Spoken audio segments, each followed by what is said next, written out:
Delhi blast में जान गंवाने वालों की कहानियां सुनकर आप रो देंगे। आतंकियों ने हिंदू को भी मारा, आतंकियों ने मुस्लिम को भी मारा, कुल मिलाकर आतंकियों ने हिंदुस्तानियों को मारा।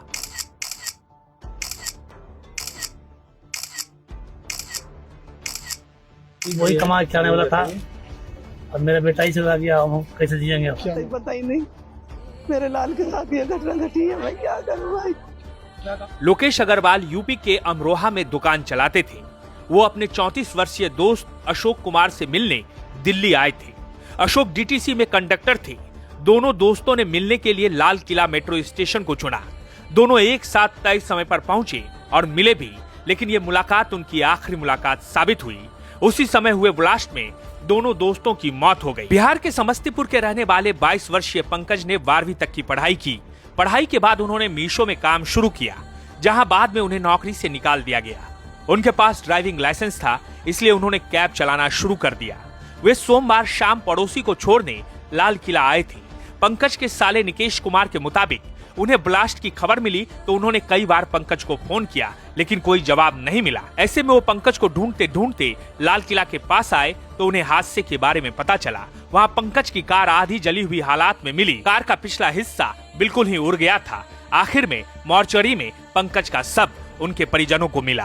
काम डायबिटीज वही कमा के खाने वाला था और मेरा बेटा ही चला गया। हम कैसे जिएंगे? क्या नाम है बेटे का? क्या नाम है? उनका सानी। पापा, मैं दुकान से निकल रहा हूँ, आप भी चले जाइए, घर पहुंचकर मिलता हूँ।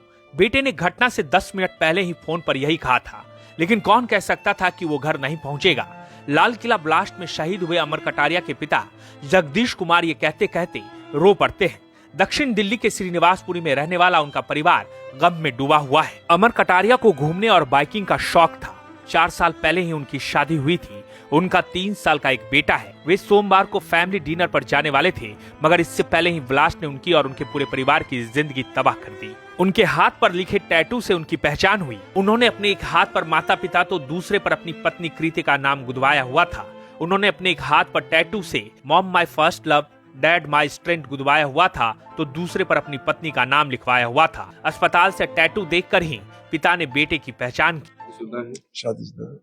कितना उम्र उसकी 34 साल है। बच्चे कितने? एक बच्चा है 3 साल का।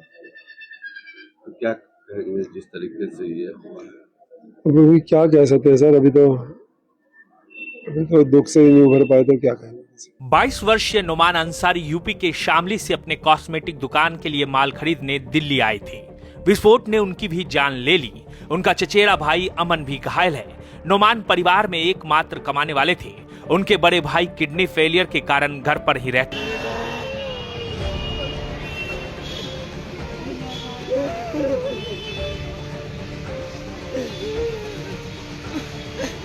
सुबह ही जो है ना जी, अपना कॉस्मेटिक का सामान लेने के लिए दिल्ली गए। जैसा कि यहाँ पीर को छुट्टी रहे, अक्सर कर सब दुकानदार पीर को ही सामान लेने जाते हैं। तो इसमें एक इनके भाई है, ताया का लड़का, किरण से। ये दोनों, वो भी कॉस्मेटिक की दुकान करे जी, किरण। तो ये दोनों जैसे यहाँ से गए ना जी, अब शाम को सामान वामान खरीद के, इनका कोई सामान रह गया वहाँ उसमें मार्केट में। तो गाड़ी वाले ने कहा भाई, ये गाड़ी वाले को बोल ले भाई चलो उधर सामान लावेंगे। वो कहने लगा जी नहीं, गाड़ी भीड़ में जानी नहीं, तुम ही लिहाओ पन्नी पुन्नी जो तुम्हारी रहेगी। ये इसलिए जब गए वापस और वहीं बस फिर। उत्तर प्रदेश के मेरठ के रहने वाले 35 साल के मोहसिन ई रिक्शा चालक थे, जो बेहतर जीवन की तलाश में दिल्ली आए थे। जिस वक्त लाल किला के पास ब्लास्ट हुआ, उस वक्त मोहसिन उसी इलाके में ई रिक्शा चला रहे थे।